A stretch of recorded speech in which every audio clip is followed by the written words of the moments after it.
No matter what, when you get a secure job, you become lazy day by day. That's why the position in which the government officers who get a lot of allowance and DA, other allowance for traveling and pension after a long period of service, they become very lazy on their service.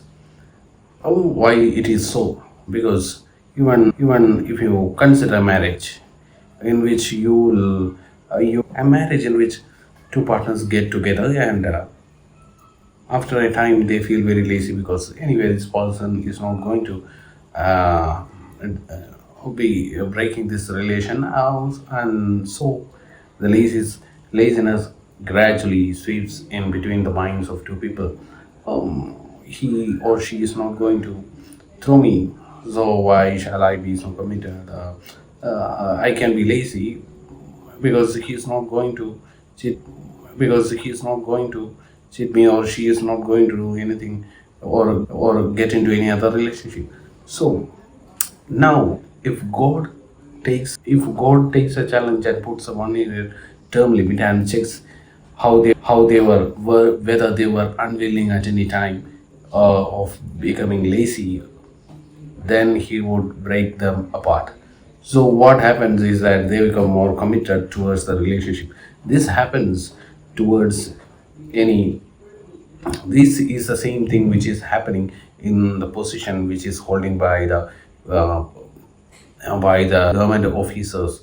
They are getting lazy and lazy and lazy, getting more uncommitted towards their position, what the process of their jobs. They are getting lazy, they are very much unwilling, they are too much secure in their jobs that they do not do anything.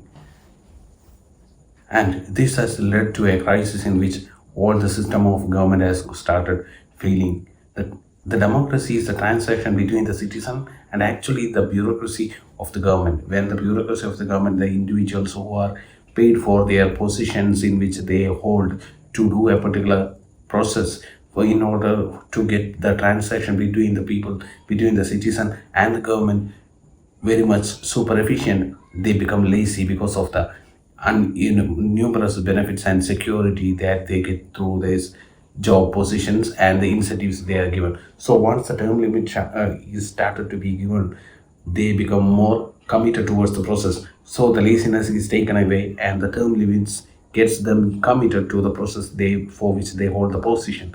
So the one and only thing that can hold responsible and accountable. Outgoing Senate Majority Leader Mitch McConnell has restated his opposition to term limits. And that's the general view of many people who've been around Washington, D.C. for a long time. They argue that you need continuity of experience, people who are statesmen who are able to carry on the actual purpose of an institution with the new blood that comes along to be able to pass on the traditions of chambers like the Senate or bureaucratic institutions like the three-letter agencies in Washington, D.C. And I understand that view, but I reject it. One of the most popular ideas of my entire campaign as I traveled this country was indeed the idea of term limits, both in Congress and the federal bureaucracy. I think we have to keep the lifeblood fresh, or else that's where you get the bureaucratic rot and corruption that separates the elected leaders and even unelected leaders from the people who they're supposed to represent. Here's the kind of term limit we can effectuate most easily in this country. Term limits for federal bureaucrats. It's about consistency. The U.S. president, the person who leads the executive branch of government, cannot work for the executive branch of government as the U.S. president for more than 8 years. Well, if the U.S. president can't work for the American people for more than 8 years, which I think is a good thing actually, then neither should any of the federal bureaucrats who are reporting into him either. It's completely inconsistent. The reason the people who we elect to run the government aren't really running the government, including even the U.S. president in many cases. And that is which makes the democracy robust and a super efficient democracy. The people will not feel degraded, or they do not have the feeling of getting other unknown culture to be invaded because of lack of their own culture or commitment towards the nation. They cannot be feeded by other external factors to be easily motivated by the external agendas that come across. That's the kind of term limit that's most urgently needed. It's also the kind of term limit that we can effectuate without having to go through Congress, which is important. Talk about term limits for Congress, you run into a different problem. It's a chicken and egg problem, and it goes like this.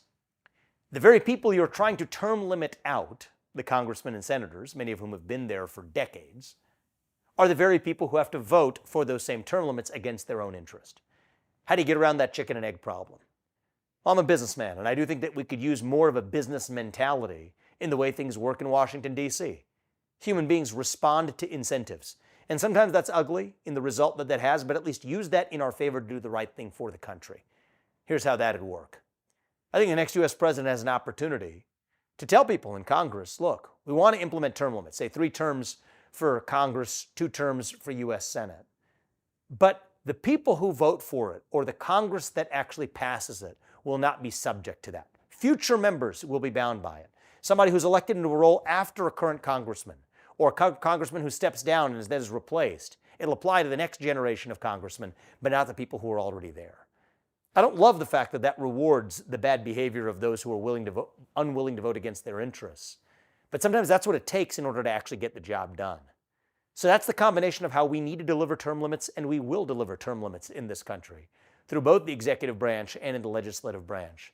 That's what it's going to take to revive the lifeblood of our constitutional republic, to bring in that new generation of leadership, to bring in leaders who view their public service as service to the public, not to themselves. I don't think that's too much to ask. I know that most Americans support it. And the fact that most Americans support it and it still isn't the law, in some ways reveals what's exactly wrong with our system itself.